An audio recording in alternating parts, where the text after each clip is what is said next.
Bonjour à tous, bienvenue dans ce flash. Quelle régulation de la presse écrite et audiovisuelle en période électorale? La question est au cœur de certains débats sociopolitiques à quelques mois de la présidentielle d'octobre 2015. Le regroupement des acteurs ivoiriens des droits humains a invité les responsables de la ACA et du CNP, les deux organes de régulation de la presse en Côte d'Ivoire.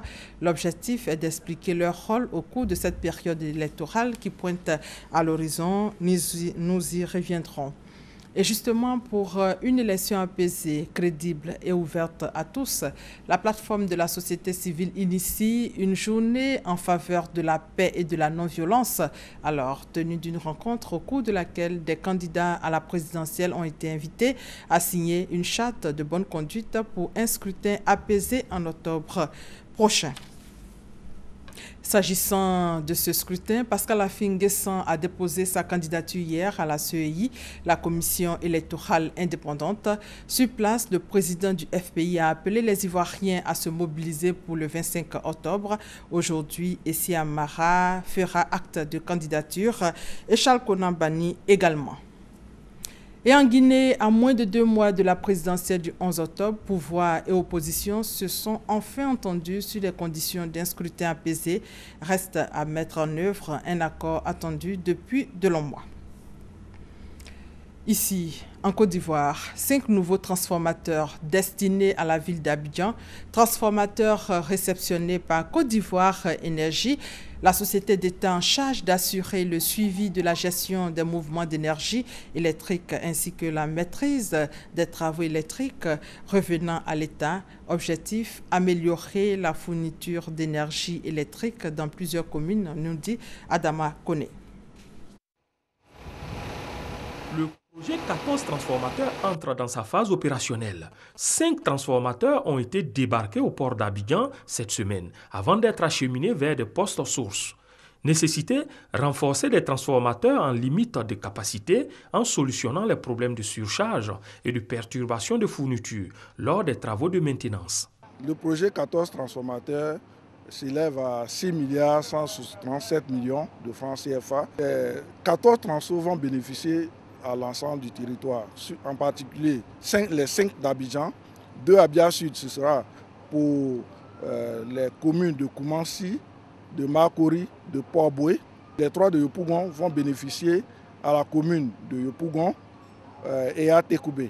En plus du renforcement des capacités des transformateurs, des travaux de construction de nouveaux postes sources sont en cours. Le poste source de Anmambo, où nous allons installer 2 transformateurs qui vont permettre d'alimenter Trècheville et Makori et Koumansi. Le poste source de Djibi qui permettra d'alimenter Angré, Riviera, Benjaville et Abobo. Également, nous transformons le poste d'Azito en poste source par l'installation de 3 transformateurs 50 MVA chacun qui viendra encore renforcer l'alimentation de Yopougon. Et le coût global du projet monte à plus de 40 milliards. Avant la fin de cette année, les 14 transformateurs seront livrés. Quant aux 5 déjà réceptionnés et en installation, les premiers vrombissements sont attendus pour le 28 septembre.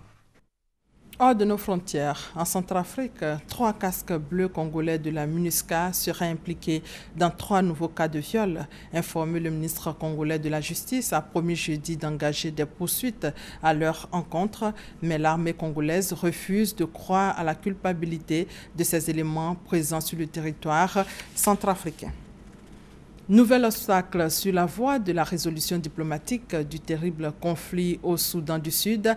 La Russie a indiqué hier avoir besoin de temps pour étudier un projet de résolution de l'ONU visant à sanctionner le pays si son président refusait de signer un accord de paix. Le projet de résolution a été présenté mercredi soir au Conseil de sécurité par les États-Unis, parrain de l'indépendance du pays, qui espérait un vote rapide.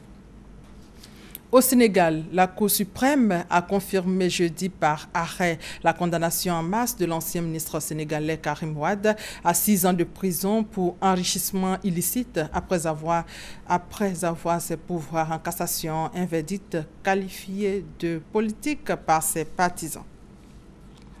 Terminons en Chine, de nouveaux feux déclarés sur le site Tianjin, une semaine après les explosions de l'entrepôt qui ont fait au moins 114 morts vendredi. 4 nouveaux feux se sont déclarés sur les lieux. Et c'est la fin de ce flash. L'actualité revient à 13 h. Merci de votre fidélité.